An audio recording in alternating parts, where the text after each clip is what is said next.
I just sebagai pembuka bicara malam ni, saya nak ucapkan selamat malam kepada Dato'. And saya sangat excited atau teruja lah sebab this is our kali pertama kan, first time kita buat dua live ni. Topik malam ni Dr. Nordin, konsep untuk malam ni kita nak bicara tentang azam baru untuk sihat tahun 2023, macam mana cara dia, what needs to be done kan for people. So Dato' ada I think invented lah Dato' punya konsep of sihat secara Mifiro, konsep Mifiro kan, sihat minda, fizikal dan rohani. Jadi Dr. Nordin boleh kupas sedikit tak berkaitan dengan konsep sihat Mifiro ni in general? Macam mana, why is it important untuk sihat, tiga aspek tu? Silakan Dato'. Okey, terima kasih Dr. Azam. Bagi anda sekalian yang baru dengan perkataan Mifiro ni, dia bermaksud Mi adalah minda, V itu maksudnya fizikal dan Ro maksudnya rohaniah. Sebab kita dapati sejak kebelakangan ni terlalu banyak orang cuma taksub kepada sesuatu bahagian perubatan. Maksudnya kalau Western medicine lebih kepada gejala-gejala, merawat macam Dr. Azam pun kita semua train in Western medicine kan. Jadi kita diajar bila sakit A bagi ubat A, kalau sakit B bagi ubat B. Tapi itu lebih kepada fizikal. Yang ramai ketinggalan adalah dari sudut minda. Berarti ada bahagian emosi, bahagian orang kata apa yang dinamakan subconscious mind ni. Sebab otak kita ni macam-macam, dia panggil tengah melompat-lompat ataupun dalam keadaan yang tak boleh dibaca dengan laboratory test, tak boleh dibaca dengan blood test. Kalau you check, katakan ambil darah, dia tak boleh bagi tahu stres you 222 ataupun 98, tak boleh.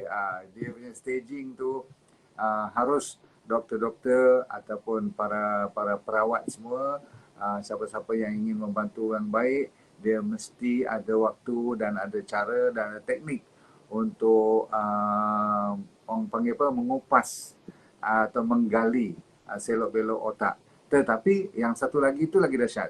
Jadi kita orang Islam ni untungnya bila cakap pasal roh ni, kita bukan benda yang alien, bukan benda yang luar daripada kita punya perbicaraan. Sebab setengah-setengah orang yang tak percaya pada Tuhan tu, bagi dia orang roh tu tak timbul. Habis-habis sangat dia menggunakan perkataan spiritual. Tapi spiritual tu sebenarnya roh kan. Dan disebabkan roh tu terlalu kompleks dan terlalu, orang kata ini bukan kita punya kepakaran, betul. Tak ada orang yang boleh kata profesor in rohaniah, tak ada. Kalau ada yang itu dia mengaku dia sendirilah. Tetapi kita boleh belajar. Dan dalam dunia sains, Dr. Azam, kita, and I'm sure you suka dengar benda ni. Sebab saya banyak kali dengar you menggunakan perkataan energy medicine. Sebab bila you ke arah daripada Western medicine kepada chiropractic, kepada traditional complementary medicine, lepas tu kepada orang panggil energy medicine, quantum medicine, sehinggakan homeopati, semua tu dah ke arah spiritual dah. Sebab dia menggunakan soul. Sebab pembacaan ubat-ubat homeopati dia terlalu halus sehinggakan tak ada ubat lagi dah dalam tu. Contoh, kalau dia orang pakai mercury, kan nak lawan orang yang ada mercury toxicity, dia pakai balik mercury. Dia panggil likes lawan likes. Itu ramai orang setengah percaya, setengah tak percaya, setengah orang kata apa, yakin, setengah tak yakin. Tetapi saya sebagai doktor yang ingin menceritakan tentang integrative medicine dan perubatan yang menyeluruh, maka kita kena layan sampai peringkat orang panggil rohaniah. So itu dia secara mukadimah apa yang kita perlu fikirkan pada tahun depan. Tiga-tiga sekali. Yes. Okay Dato'. So sekarang I think saya dah dapat faham konsep sihat Mifiro ni. Meaning secara rumusannya Mifiro ni adalah sihat secara holistik Dato'. Holistik meaning mind, body and soul lah. Bina, fizikal, rohani. Tetapi ada beberapa pendapat Dato'. Ada beberapa orang cakap mereka nak fokus hanya kepada sihat fizikal sahaja. Bagi mereka yang penting fizikal, yang lagi dua tu tak penting. Rohani dengan minda tu nak dipisahkan. Datuk, tapi menurut saya Datuk, tiga aspek ni dia ibarat au dan dengan tebing. Ibarat lagu dan irama tak dapat dipisahkan. Jadi macam mana cerita P.Ramlee kita malam ni. kita kutip sikit cerita P.Ramlee malam ni. So Datuk, macam mana pendapat Datuk, your opinion regarding nak meyakinkan bahawa sebenarnya dalam konsep perubatan ni, medicine ni, is very wide and huge. Not just the mainstream, but there's allopathy, there's naturopathy, semua itu kan. Jadi macam mana kita nak cuba membuka minda masyarakat untuk, dan saya tentu Datuk, yang konsep Mifiro ini juga, dia sangat-sangat bersifat preventive medicine. Maksudnya kita nak prevent disease sebelum seorang itu sakit. Jadi macam mana Datuk punya pendapat untuk kita membuka minda masyarakat di luar sana untuk memahami konsep ni, Datuk? Silakan. Senang aja, sebab sebahagian besar daripada kita yang mendengar ni ada di kalangan mereka dan kita termasuk saya sendiri pun ada penyakit-penyakit yang degil. You perasan tak? Ada penyakit yang stubborn betul.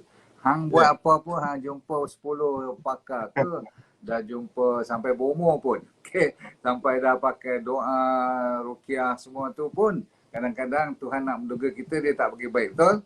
Jadi kalau kita tidak percaya kepada roh yang ada kaitan rapat dengan kreator kita, maksudnya Allah SWT lah yang menjadikan kita, dia bagi penyakit yang tarik balik semua tu. Tetapi kadang-kadang kita lupa. Kita percaya, kadang-kadang kita pergi belajar dengan ustaz-ustaz, semua kita percaya. Tapi bila kita balik, bila kita jumpa western medicine, kita terlupa yang sebelah sini. Padahal semua tu memainkan peranan. Contoh, kalau penyakit yang stubborn tadi, dah bagi ubat tak baik, dah tukar ubat tak baik. Nah, lepas tu upgrade lagi, pergi jumpa specialist. Specialist bagi ubat yang dia saja yang boleh sign. You tahu tak, setengah-setengah ubat, dok, kita mestilah tahu kan, kita orang doktor biasa tak laku tau signature kita. Setengah ubat yang upgraded tu cuma specialist saja. Contoh penyakit-penyakit kulit kan yang serius-serius, penyakit kanser semua tu, kalau saya pun tak boleh sign setengah-setengah ubat yang orang kata apa, advance tu. Okay. Tapi kalau kita dah makan ubat macam tu pun, dah diberi peluang pun tak baik juga. Saya nak tanya you all, nak buat apa lagi? Kan? Takkan nak menangis hari-hari kan? Kita selagi bak kata orang Iban, lagi hidup, lagi lawan. Tahu tak? Lagi hidup, lagi lawan. So, dan Tuhan pun menjanjikan setiap penyakit tu ada ubatnya. Jadi kalau kita pegang benda macam tu, bila penyakit tu stubborn, kita tak boleh kata tak ada harapan. Yang ni yang saya cuba lawan ni, yang saya jadi rebellious ni apabila doktor sendiri, termasuk kita yang ditrain oleh western, orang kata apa, pharmaceutical backup ni. Saya ulang, farmasi lah sebenarnya banyak memainkan peranan. Saya tak kata kita jangan sampai tak makan ubat, no. Saya pun makan ubat, tetapi jangan sampai kita taksub sehinggakan minda kita tu macam kuda ada hood tertutup, tak boleh tengok kiri kanan, orang kata apa pun tak mau dengar. Padahal orang ni dah tak baik dan you sendiri kata kat pesakit tu you got only 8 months to live. Memanglah mengikut pengalaman kita rasa macam 8 bulan, 9 bulan dia akan pergi. Tetapi ramai orang yang 8 bulan nak pergi, ada yang sampai 8 tahun tak mati pun ada. Cuba explain. Macam mana daripada yang you kata 8 bulan tak mati, lepas tu dia 8 tahun masih lagi senyum je kat kita. Sebagai doktor ni dia yang senyum kat kita. Kata hang lah dulu kata aku dah nak pergi dalam setahun. Jadi kita tak boleh tertutup fikiran. Maka mifiroterapi ni memberi peluang supaya kita jaga 2/3 lagi.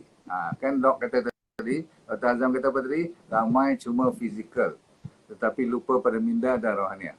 Berarti 2/3 lagi tu, besar tu. Faham. Jadi siapa yang tak mengaku dirinya ada 2 lagi tu dalam hidupnya, maksudnya dia tidak ada minda dan dia tidak ada roh, berarti saya tak tahu manusia ke tak tu. Jadi kita mau tak mau kita kena cari perawatan lah. Ada teknik-teknik, strategi yang untuk meleraikan masalah yang 2 ni. Faham. Okey Datuk. Alhamdulillah sangat bagus. Soalan saya yang berikutnya Datuk kan, masih berkaitan dengan Mifiro ni, konsep minda fizikal rohani ni.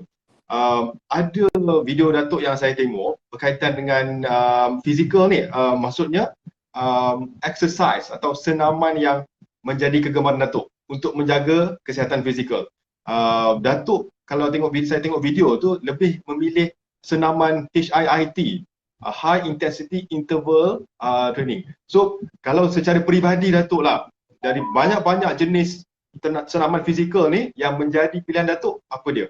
Yang menurut Datuk yang very effective and yang your personal punya choice.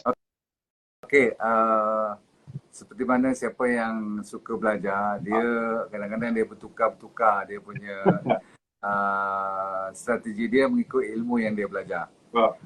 Masa saya belajar HIIT tu memang sampai sekarang pun masih lagi High Intensity Interval Training, yang kenapa saya suka sebab dia tidak ambil lebih daripada 10 minit. Seronoklah kalau kita boleh sehari cuma buat exercise 10 minit, tetapi dia punya intensity, tahap kekuatan dia nak buat tu, Masya Allah. Saya duk fikir balik sejak beberapa tahun kebelakangan ni, aku sendiri pun kadang-kadang tak larat nak buat juga, sebab dia kena buat sampai maksimum, dia dah tak boleh buat lagi dah. Lepas tu dia suruh rehat, contoh buat 20 saat, rehat sampai 40 atau 60 saat. Lepas tu buat lagi 20 saat. You dengar kata cuma 20 saat, tapi you kena lari, katakan on the spot pun tak apa. Dalam bilik sendiri pun tak apa. Sebab tu HIIT ni very effective. You boleh buat kat tepi katil tidur you je. Tapi you kena lari on the spot sampai tercungap-cungap, sampai tak boleh nafas, contohlah. Lepas tu you diminta rehat. Buat sampai 3-4 cycle. Itu yang 10 minit dah habis tu. Right. Faham tak? Kalau kita boleh buat macam tu, jadi exercise untuk hari tu dah tamat. Tak payah pergi gym dan sebagainya. Tak sempat nak berpeluh pun orang kata. Adalah peluh. Jenis orang yang tengok cili pun boleh berpeluh tu, dia berpeluh lah kalau dia buat macam ni. Tapi katakan kalau kita ni dah berumur, ni saya nak bagi malam ni punya untuk tahun depan. Sebab kalau saya paksa dan saya membohongi diri saya sendiri tak larat nak buat benda tu, berarti kita kena bagi alternatif. Rupa-rupanya alternatif ni ada kaitan dengan minat kita dengan Mifiro tadi. Sebab bila kita sebut perkataan roh dan perkataan minda, dia tidak perlu sampai HIIT. Sebab tu orang yang buat ni lah, orang putih semua ni, yang luar negara kita kan, dia orang percaya pada meditasi. Tapi kita kalau ikut agama kita dan budaya kita, dengan sembahyang kan, dengan kita punya zikir dan dengan kita punya, kalau boleh kita cungkil ataupun kongsi dengan pengalaman-pengalaman orang yang buat qigong kan, yang buat tai chi. Jangan salah sangka, ini bukan agama ya. Tai chi, qigong semua ni bukan agama. Kebetulan orang yang banyak pengikutnya adalah agama sekian ataupun bangsa sekian. Tetapi kita ni sepatutnya ambil contohnya. Takkan buat macam tu pun tak boleh kan, katakan. Jadi tahun depan saya akan banyak menceritakan tentang boleh buat sambil sembang dengan you ni. Katakan Dr. Azam tengah tanya saya soalan yang baik-baik tadi, tapi saya rasa kita ambil masa katakan 20 minit malam ni. Sambil 20 minit ni, saya dah boleh habis buat macam tu dah. Dan katakan saya ajar buat macam tu. Dan tahun depan saya akan bagi semua ilmu-ilmu ni pada anda sekalian. Dan kita belajar, sebab rupanya kat tangan dengan kaki ni ada 12 channel untuk tenaga kita, yang kita nak cerita tentang energy medicine kalau ada masa nanti, yang memungkinkan dia keluar balik yang dipanggil fitrah rawatan. Fitrah rawatan maksudnya body kita ni dah ada fitrah yang ada doktor dia sendiri, ada nurse dia sendiri, ada ubat dia sendiri, ada semua dia sendiri. Cuma kita yang menzalimi diri sehinggakan dia tidak ada lagi dah. Ambulan dia dah rosak kan. Kalau ambulan rosak tu maksudnya contoh liver kita dah rosak. Ataupun policeman dah tak ada, berarti lymph node kita dah mula kata apa, traumatik, dah terlalu banyak racun dan sebagainya. Ataupun reservoir ataupun penapis kita dah rosak. Berarti kidney kita lah pula. Jadi semua tu kita nak kena betulkan balik melalui cara yang kalau boleh first choice tanpa ubat, second choice dengan suplemen, third choice ubat, fourth choice baru kalau perlu operate ataupun kemo ataupun tu. Berarti kita tak kata jangan buat langsung, tapi kita tak bagi dia kena je kanser straight kemo, tak. Jadi saya akan ajar diri saya, dan siapa yang nak ikut tahun depan, kita nak fokus kepada konsep yang begini rupa. Alhamdulillah, Datuk. Okey, insyaAllah. Saya rasa ramai orang yang tertunggu-tunggu nanti tu your sharing session insyaAllah tahun depan berkaitan dengan konsep energy medicine tu yang agak sedikit berlainan kan. Mungkin ramai yang first time dengar, Datuk. Okey, now Datuk, saya nak tanya lagi. Soalan daripada salah seorang follower kita ni kan, dia tanya macam ni, Datuk. Apakah tips dari sudut nutrition suplemen yang Datuk personally amalkan untuk menjaga kesihatan Datuk, yang your personal vitamin apa ke, any minerals, anything that you amalkan, Datuk? Boleh kongsi, Datuk? Yes, kita masih pegang kepada D&D diet sebab tak ada, so far tak ada kesalahan besar, tak ada dosa-dosa besar. Sebab kadang-kadang kita ni sebagai cikgu, bila kita mengajar tu kita kena kenal pasti yang setiap yang kita ajar tu ada keyakinannya dan orang kata apa, sustainability. Sebab kadang-kadang dia berfashion, tahu tak? Itu terutama sekali pasal diet ni. Mentang-mentang saya percaya tentang sayur buah-buahan, gila-gila sayur buah-buahan. Tapi tak banyak cerita tentang karbo, orang cerita tentang keto, tentang paleo. Pernah dengar kan? Intermittent fasting. Adakah itu betul tak betul? Jadi kita kena hati terbuka, dengan minda terbuka. Semoga yang mana baik kita ambil. Yang mana yang efektif dan saya suka memperingati setiap daripada kita ialah berbeza-beza. Berarti you serasi dengan keto. Anda yang lain ni orang kata apa, nampak berhasil dengan orang kata apa, OMAD, one meal a day. Dr. Azam pula mix, orang kata apa, pertengahan. Paleo pun you buat, apa contohlah kan, apa vegan pun you buat. Setengah orang dia macam biasa dan Tuhan bagi dia makan apa pun baik. Makan apa pun dia tak sakit. Tapi kita tak boleh ambil tu sebagai contoh. Takut nanti dia langgar dengan teh tarik, dia langgar dengan Coca-Cola, you pun hari-hari kita tarik Coca-Cola. Tak boleh lah. Sebab itu nasib dia, Tuhan bagi genetik faktor dia bagus. Tetapi 99% daripada kita kalau salah aja, maksudnya terlalu gian dengan gula, contoh, maka jadilah masalah. Terlalu gian dengan susu yang zaman moden, dan saya pernah cerita processed food. So bagi saya masih pegang. No sugar, no susu yang dah dipasteurize, yang telah dimatikan bakteria semua tu demi untuk nak buang nanah semua tu. Kita tahu kan dia banyak bakteria bila diambil fresh. Lebih pada 2 hari memang dah tak boleh makan dah susu tu by right. Okay. Lepas tu sambung pula dengan daging-daging yang apa diproses. Seperti apa cold meat dan sebagainya. So yang tu masih pegang. So kalau you pergi balik kepada whole food plant based, saya rasa masih selamat dan boleh dipakai. Tak nampak 5 tahun lagi akan hilang fashion ni. Berarti D&D diet tu masih berfashion lah. Maksudnya orang boleh ikut lagi tahun depan pun tak banyak beza. Boleh pakai. Datuk, macam mana pula dengan your additional micro and macronutrients, Datuk? Dari sudut maybe Datuk dah ambil vitamin D3 ke, vitamin C ke, your daily intake lah untuk maintain you kesihatan Datuk ni personal. Okay. Yes. Terus terang dari segi genetik Tuhan bagi kat saya tidak begitu menarik. Maksudnya dari segi kita boleh baca line bapa ada 3 penyakit yang serius termasuk kanser, gout. Tu dia memang gout dia teruk betul. Sebelah seorang father, ada satu lagi high blood kan.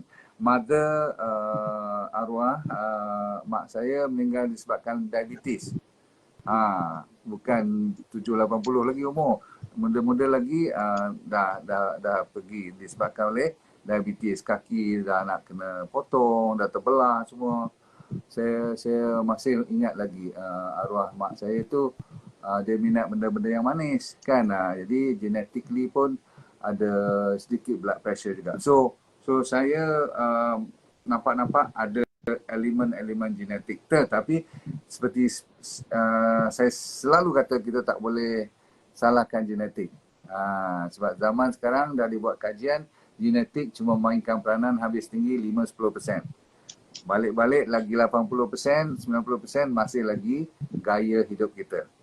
So menjawab soalan Dr. Azam tadi, mau tak mau kita kena berhati-hatilah soal-soal genetik, soal-soal gaya hidup, termasuk sampai tidur pun. Dan last sekali ialah selalu orang tertinggal iaitu stres. Yes. Very very important. Yeah. So Right. Okay Datuk, terima kasih Datuk. Soalan terakhir, right? Sebab my last question to you insyaAllah sesi malam ni. Okay, boleh kami ada banyak orang request untuk Datuk boleh tak beri sedikit kata-kata semangat yang ringkas dan padat sebagai bekalan dan pedoman untuk viewers-viewers di luar sana atau follow-follow kita nak bawa ke tahun hadapan 2023 ni. Apa dia bekalan yang Datuk mungkin boleh beri pada mereka ni Datuk untuk sihat, tetap sihat sepanjang tahun 2023. Silakan. Right. Okay. Saya nak bagi nasihat pada diri saya dulu. Sebab sebelum saya mengajar, sebab isu-isu yang berbangkit selalunya dalam erti kata sudut kesihatan ni kita tak boleh terlalu goreng, tetap goreng. Goreng ni cerita semuanya baik belaka dan bagi tahu kat orang. Apabila kita sendiri tak boleh melakukannya. Sebab tu saya selalu segan kepada follower saya. Kalau saya buat sesuatu dan sebut sesuatu, kalau saya tak boleh buat. Sebab macam banyak sangat menipu pula kan. Ataupun orang kata wayang kulit pula. Tak boleh. Sebab orang zaman moden sekarang ni, dia boleh baca you. Jadi saya nasihatkan kepada warrior yang pengikut kita yang lama dah bertahun-tahun dengan saya ni, kita ambil ilmu ni, kita tapis elok dan kita cuba dulu. So the point I'm trying to make is you must first try. Kalau you kata okay, pagi minum air bagus. You minum tak air tu? Atau garam. You letak tak garam atas lidah tu? Ataupun you tak pernah letak garam, you cakap je kena bagi garam. Kalau saya kata celery, you tahu tak rasa celery macam mana? Betul tak? Setengah orang tak lalu pun. Jadi kalau you kata celery bagus, tapi dia tak boleh minum satu teguk pun, no point talking about celery. You kena tekan air bali, you kena tekan air beras. Sebab tu saya selalu bagi banyak apa orang panggil pilihan. Satu. Nombor dua, kita nak mainkan banyak yang tertinggal 2/3 tadi tu, minda dan rohaniah tu. Sebab ada satu lagi perawatan ataupun dalam energy medicine yang cukup besar dia punya orang panggil bahagiannya, the portion, yang tak ramai orang berani kedepankan ataupun kadang-kadang bunyi macam melawak pula, iaitu perkataannya dipanggil love therapy. Love therapy ni memang berkurangan, very deficient, lacking in our advice to people. Sebab saya mulakan sedikit saja dulu, nanti kita kupaskan pada waktu program masa depan. Dan saya akan bawakan, sebab energy medicine ni kalau tidak digandingkan dengan love, kasih sayang, kan Tuhan pun Bismillahirrahmanirrahim tu kasih dan sayang, betul tak? Maha pengasih, maha penyayang, betul tak? Jadi kalau kat situ kita boleh kembangkan lagi, dia sebenarnya satu ilmu, dan satu ilmu berarti kena belajar. Tak boleh kita kata oh, I love you, so what? You know, dari sudut penyakit ni lain tau.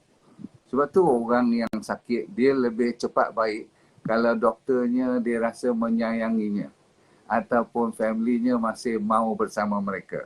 Dan dia lebih cepat sakit dan lebih teruk sakit, walaupun sakitnya tak berapa tapi nampak lebih teruk daripada orang yang tadi. Sakit kanser pun nampak macam nak baik sebab ramai orang sayang dia. Berbandingkan dia ni cuma diabetik, kaki cuma bengkak-bengkak sikit ataupun cuma kebas-kebas, terus nak jadi gangrene. Pasal apa? Pasal dia merasa dirinya keseorangan. Itu saya dah bagi mukadimah untuk tahun depan. Saya akan banyak main game ni sebab saya nampak orang macam saya dah, contoh gout saya ni dah berapa puluh doktor dah jumpa tu, kalau dah tak baik sangat sampai kat mana lagi nak buat rawatan tu.